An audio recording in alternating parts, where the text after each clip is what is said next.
नमस्कार, मी Manisha. Bright foods and creation हे यूट्यूब चॅनलवर आपले खूप खूप मनापासून स्वागत आहे. आज आपण बनवणार आहोत मस्त कुरकुरीत मसाले शेंगदाणे. दिसायलाही अगदी बाजारात आणल्यासारखे दिसतात आणि करायलाही खूप सोपे आहेत. घरच्या साहित्यात तयार होतात आणि चटपटीत कुरकुरीत असे मसाले शेंगदाणे आज आपण तयार करणार आहोत. पण त्याआधी तुम्ही जर माझ्या चॅनलवर नवीन असाल तर प्लीज चॅनलला सबस्क्राईब करा आणि व्हिडिओला लाईक करा. चला तर मग आपण रेसिपीला सुरुवात करूया. त्यासाठी एका भांड्यामध्ये आपण 2 वाटी शेंगदाणे घेतलेत. 2 वाटी शेंगदाणे म्हणजे हे जवळजवळ पाव किलो शेंगदाणे आहेत. 2 वाटी शेंगदाण्यासाठी त्याच वाटीने 1 वाटी बेसन घालूयात. मसाले शेंगदाणे कुरकुरीत होण्यासाठी 3 चमचे तांदळाचे पीठ घालूयात आणि 2 चमचे लाल तिखट घालूयात. हे लाल तिखट काश्मीरी लाल तिखट असल्यामुळे ह्याला रंग खूप असा जास्तीचा येतो, तिखट जास्त नसते. आणि चवीनुसार मीठ घालूयात आणि थोडीशी हळद घालूयात. 1 चमचा जिरे पूड घालायची. हे सर्व छान असे हातानेच मिक्स करून घ्यायचे. सर्व छान व्यवस्थित मिक्स झाले की या शेंगदाण्याला मसाला छान असा लागतो, त्यासाठी हे आपण हातानेच मिक्स करून घेणार आहोत.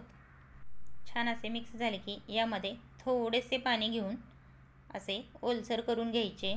खूप असे पाणी घालून पातळ करायचे नाहीत. जर ते पातळ झाले तर तेलामध्ये तळल्यानंतर शेंगदाणे मऊ पडू शकतात. त्यासाठी आपण थोड्यासा पाण्याचा वापर करून हे थोडेसे शेंगदाणे आपण ओलसर करून घेणार आहोत.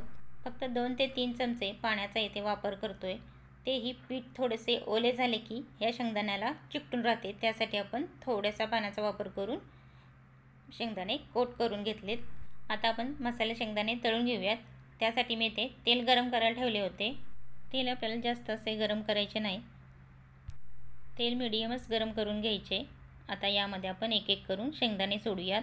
तेल जर जास्त गरम झाले की शेंगदाणे वरून करपू शकतात आणि आतून कच्चे राहू शकतात. त्यासाठी गॅस हा मीडियमच ठेवायचा आणि याला मधून मधून हलवत राहायचे, म्हणजे एकसारखे तळले जातात. शेंगदाणे थोडेसे तळत आल्यानंतर गॅस हा कमी करायचा, म्हणजे शेंगदाणे व्यवस्थित कुरकुरीत असे तळले जातात. पहा, आपले शेंगदाणे व्यवस्थित तळले गेलेले आहेत. आता आपण हे काढून घेऊयात. पहा, मस्त असे कुरकुरीत बाजारात मिळतात अगदी तसे शेंगदाणे आपण घरच्या घरी सहज तयार करू शकतो. पहा, मी आणखीन एक बॅच तळून दाखवते. एक एक करून आपण उरलेले शेंगदाणे सुद्धा आपण तेलामध्ये सोडूयात. हे जर शेंगदाणे व्यवस्थित तळले गेले ना, खूप कुरकुरीत होतात आणि महिनाभर टिकतात. शेंगदाणे तळत असताना गॅस हा मिडियमच ठेवायचा आणि सतत हलवत राहायचे, म्हणजे शेंगदाण्यांना एकसारखा कलर येतो.